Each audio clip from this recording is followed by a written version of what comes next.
Good morning, cyber friend. This is the Midi Man coming back at you. Walks music. Another word for today, people. Sunday morning edition, early Sunday morning, about 7:30. We thank God and we give Him all the praise for life, health, and strength, and we thank Him for as well as it is, and we also thank God for each and every one of you. Today I was sitting here this morning early, and I got to thinking about some things that my great-grandma taught me as I was coming up in the early part of my life, in the early years, from a little small child. And therefore, that's the title of my video, Sowing and Reaping. And she always used to tell me, she always used to say, Ernest, be good to people. Do your best. Try to treat everybody right. And to as much as it lies within yourself. She was teaching me some things that, matter of fact, I later found out, and through reading the scriptures myself, that was one of the things that the Apostle Paul said, as much as it lies within you, try to live peaceably with all the people, all men, especially those of the household of faith. You know, a lot of times, I thought, that people could do things a little bit different. We have a tendency sometimes, if we're not careful, we have a tendency sometimes to be on the outside looking in and say what people ought to do and should have done and vice versa. But it's a different story once you are placed in that position. And then you get the idea, you really get the revelation. Wow, this is not as easy as I thought. And I said that to say this. Being in a leadership position all the time is not very, very comforting. Matter of fact, sometimes you have to make some hard decisions. In other words, it's easy when everything is going smooth and everything is going correct and the choir is singing beautifully and everything, every note is sounding right. It's no problem being the leader at that time. But oh, brother, when you got to do the hard things, then it becomes difficult. When you got to make some tough decisions. In other words, being in a leadership position sometimes causes us to have to do some things that we really do not want to do. But nevertheless, you're an authority. You must obey authority. And I've always been one to believe in that. And my great-grandmother, God bless her, she always taught me that. And she always told me that you will reap just what you sow. She even took me out in the garden. We had a little garden back in, way back, late 60s. And I can remember, I was about 8 years old, I believe it was. I was about 7 or 8. And she took me in the garden and showed me there where she had sown some seeds and some turnip seeds.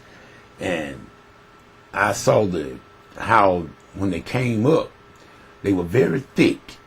And she showed me something. She taught me something about that. And this is what she tried to teach me about that. She said, now, Ernest, you see how thick those turnips plant, how thick they are together. And she said, now, what I got to do, I got to thin them out. I got to pull some up to thin them out. If I don't thin them out, they will not grow. She said, this is just the way it is in life. Don't become too thick with nobody.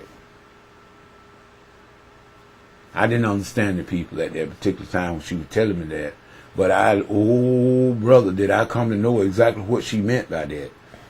See, in other words, if you do not thin out turnips as you sow them, they be very, very thick. They will not grow very large.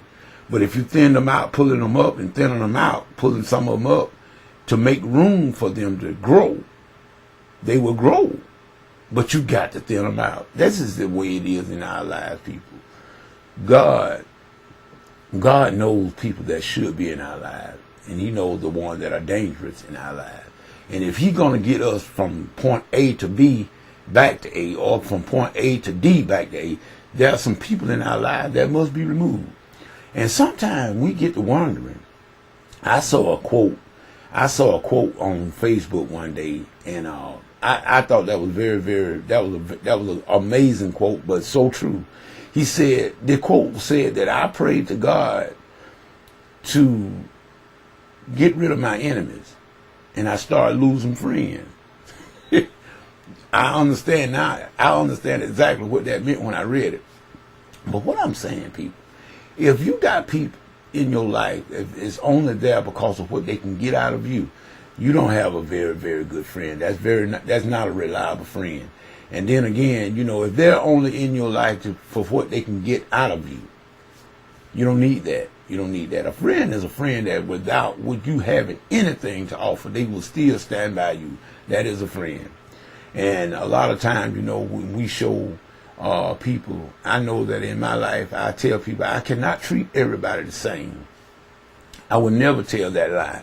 And I tell people that I don't care who you are, you do not treat everybody the same. No, you cannot do that. I don't care who you are, you do not treat everybody the same. But you can treat everybody right. I see it's a difference between treating everybody the same and treating everybody right. See, I can do right by you. Matter of fact, a lot of times we get caught up in a lot of different things. In other words, we get to showing, we want to make certain that we are, a lot of times, like I say, in the church per se, we got certain positions and things that we want, and we decide the way we're going to get this position. We got to be friend of big shots, and we got to, we even give favoritism to the big shot to earn what we call brownie points. And we do certain things for them that we don't do for nobody else, but we do it for them because of the fact that it's something that we want. And I feel that we once all have been that way to a degree, I guess. I'm not going to say everybody have been that way, but I think that all of us have been to a degree that have been in a position where we thought a person could get us into another level or a place of, how would I say, notoriety, and that we would treat them with favorites and start doing special favors and whatnot. And we do that to gain a pat on the back from them and then gain their approval. And I'm not saying, people, that we are always, we'll be at an advantage point.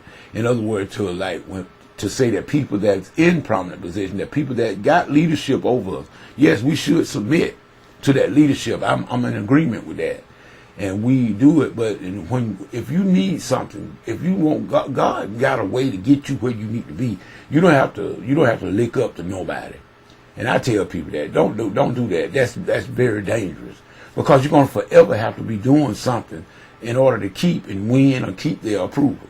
And people got to do. If you got to change your values and your morals in order for a person to like you, well, you don't need them in your life. That's number one. So, with that being said, I just thought I thought about my great grandma, and she would teach me about sowing and about reaping. And the thing about it, people, and I'm gonna say this, and I'm gonna cut this video off. The thing about sowing and reaping, see, in the thing you reap, just what you sow. See, but the thing about it, when you plant, the harvest is always greater.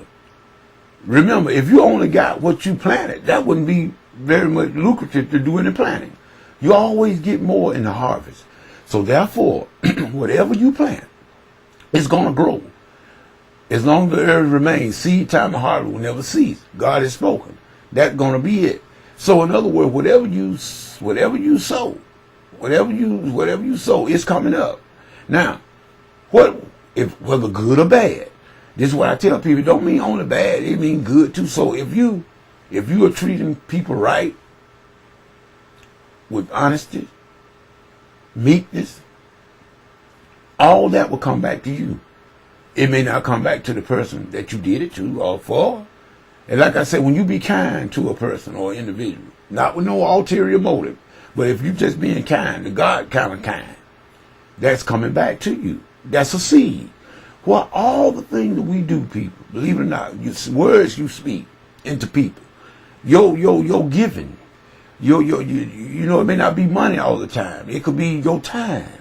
All of that, those are seeds. And guess what? They're going to grow. And when they start coming back to you, your harvest be plentiful. In other words, you may be good to 3 people, but lo and behold, when your harvest come back, 30,000 people may give unto you. That's just the way it is, the seed time harvest. So with that being said, people, and I can remember my grandmama telling me that, just my great grandmama telling me that just as plain as day. And I live by it to this very day, and that's been somewhat, 40 some odd years ago. About 43 years ago or more. And she taught me that and said, you do what's right.